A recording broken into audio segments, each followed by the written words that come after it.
Hold up, hold up, hold up. It's that boy DJing. Don't give a damn. He cooler than a fan. Walking real tall. Some say he's a man. The people who's not doing a lot. Let me say this too, right? Right. You had a video on Instagram and you was like, bro, y'all gotta, I guess, stop taking pictures in the club and get in here and network.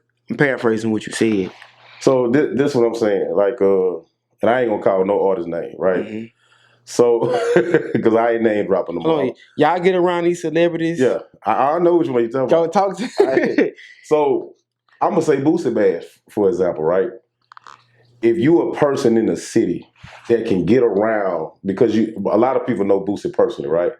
So a lot of people that's from BR or surrounding areas can get through them doors just off relationships, right? Or they may know Boosie people, or they may, I have it go, right? Mm. But you rap. So when you get around the people that you want to be around, you don't even say nothing to them. You don't say nothing to them. You barely want to take a picture. You don't. I'm literally telling certain artists, hey, go holler at such and such. They right there. Because I'm gonna be honest with you, the major artists, when y'all in those settings, they become a normal person. When you in the back there in the rooms with them and stuff, y'all all know they sit like us. They just be laughing, talking. Some of them don't even be paying no attention to nothing. I'm saying, yeah. You know what I'm saying? Yeah. Me and Webby, I was back there with Webby at the No Limit concert. Me and Webby just back there, just me and Webby, just running it, just like it be normal. They're normal people. So all I say is, if you a local artist, and then you be having your friends with you. If you don't want to go over there, hey man, go over there, holler, see who I need to holler at. Even if you don't holler at the artist, holler at their manager, holler at their girl, somebody. Mm-hmm. So when you man, I ain't gonna, man, man, I ain't nigga. That's always that. Man, well, how you gonna make it if you don't want to talk to people, network, see what's up?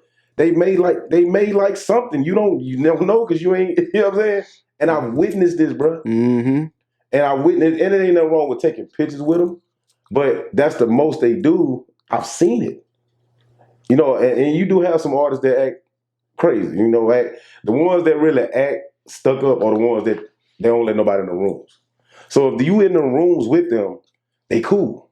I guarantee they cool.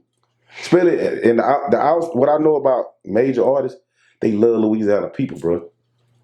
They love it. They want to eat the crawfish. They want to eat food. They want the lingo. They want to walk. They want to do everything Louisiana do. So we got the advantage when it comes to outside people coming here. For sure. Boston Richie come be hanging around Baton Rouge like he live in one of the hoods. Yeah. And they cool. It's all good. I done seen him hanging and everybody hanging, everybody cool. Like, you know what I'm saying? For sure, man. Shit crazy. Dang. Well, I want to go back to this too. Before we move on. Oh yeah, but the fee situation. How did the fee situation come about? Because I was happy. Yeah, I was happy to see y'all. Y'all to FaceTime me, call me. Hey, this going on. I was happy to be a part of it in a sense. Right. But shout out to Fee, man. For the people who don't know, man. Shout out to Fee. He has Mexican OT right now. Right. Of course, Wayne, Youngboy, Kevin Gates. Right. He has a list of artists he's been working with. Right. Now you got Ratchet Low. Right. Ask Fee. Right. So, it's Ask Fee hard. So yeah. Going back, because I got off subject because we got to talk about Green, but that's what it was. I was shopped Green to him, and he wrote back. Say he hard, blah, blah, but we never got nothing going out of that because Green had ended up getting a situation with somebody else. Cool. All right, so then I hadn't heard from Fee like another year or two. So then he DM'd me. I sent you the DM. Mm-hmm. I did, Fee. I sent him DM, Fee. I had to show my. It's all good. I ain't my say, receipts. Yeah. I ain't say nothing. But because I'm at the end of the day, somebody like him, to me, that's big for me. Some stuff be like, oh man, that was big for me that somebody that's attached to the greatest rapper in the world even want to talk to me.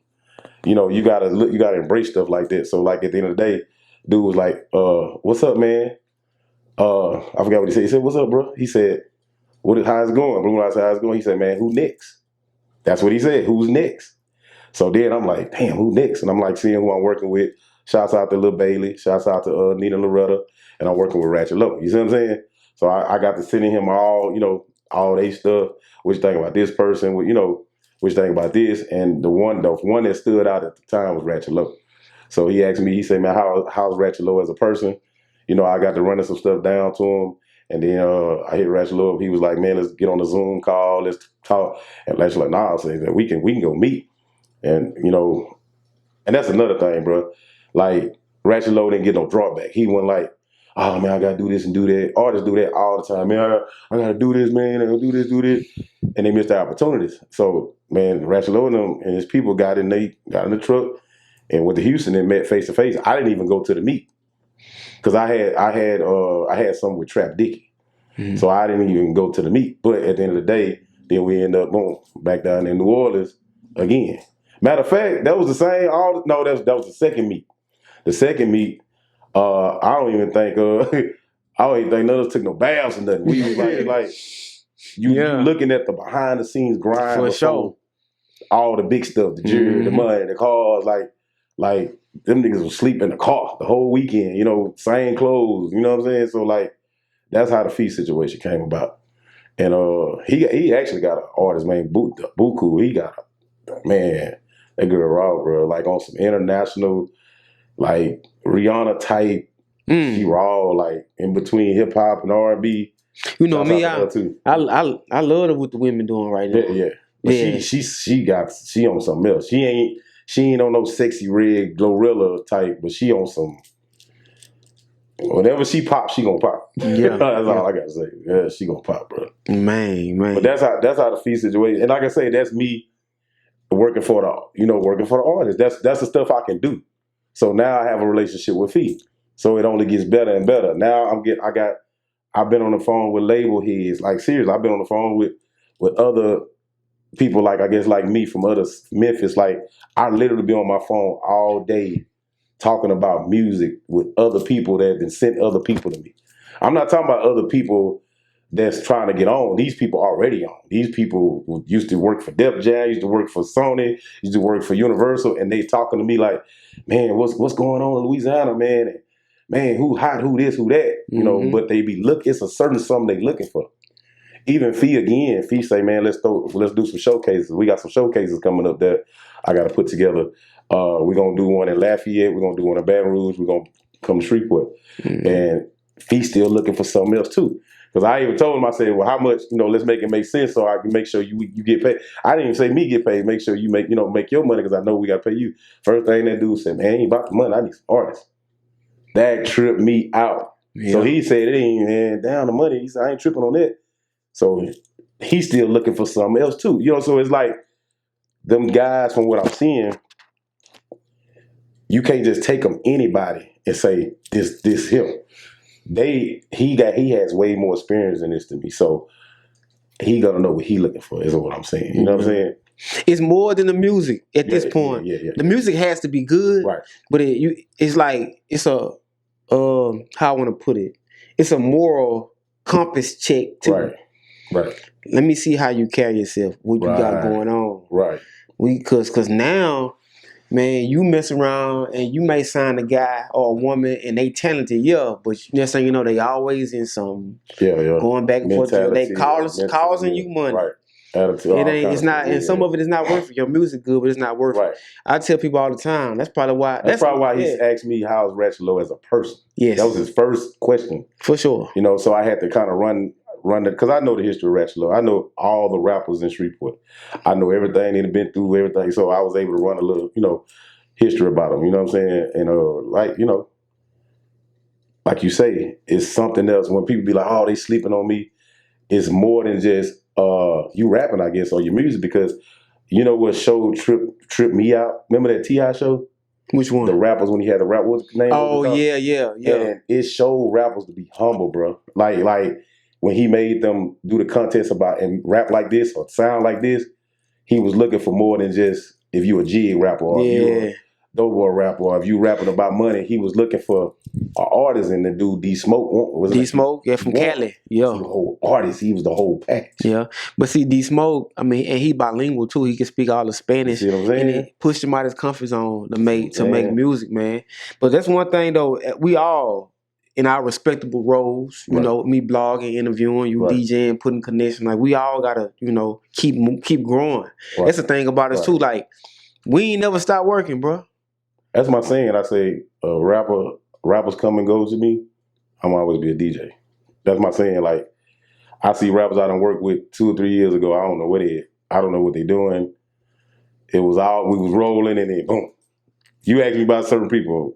Man, what happened to such and such? I can't tell you. But I know we had a little motion going and they just disappeared. So I always been looking at that like, man, I done really dealt with a lot of rappers trying to help, whatever. Because every rapper is going to be different. Yeah. Because what they see, the famous thing rappers used to tell me, man, do what you did for Green Eyes. Man, Green Eyes did a lot himself. He did a lot. As an artist. Like, it wasn't just what I did for him. I just made a lot of connections, made a lot of plays, pick up the phone, show, like, but he did a lot on his own. Ratchet Low do a lot on his own. Like, a lot of these artists do a lot, like Snug. Snug pay for a lot and do a lot on his own. WAP do a lot on his own. Like, this is, a couple people that they do a lot that people feel like you're just messing with them because they hot. They had to get hot. They wasn't always hot. They wasn't always on top. They don't understand it, bro. They don't understand, yeah. And a lot of people want to shoot straight to the top. Mm-hmm. Man, I was looking at my calendar and looking at old stuff. I'm 9 years in the game. Dude, when I moved to Baton Rouge and I met Snug, I was doing a kittens. I did like an artist thing on Mondays. This was 2018. It's 2025, and dude getting it. You know what I'm saying? He still got it. You know what I'm saying? Mm-hmm. So I'm gonna show you, it don't happen overnight. And that's why I hate sometimes when people spend money with me, like I really sit down and talk to them. It don't happen. It may happen fast. And then if it don't happen fast enough, oh man, you playing. No, like I'm really trying to find the niche of how to break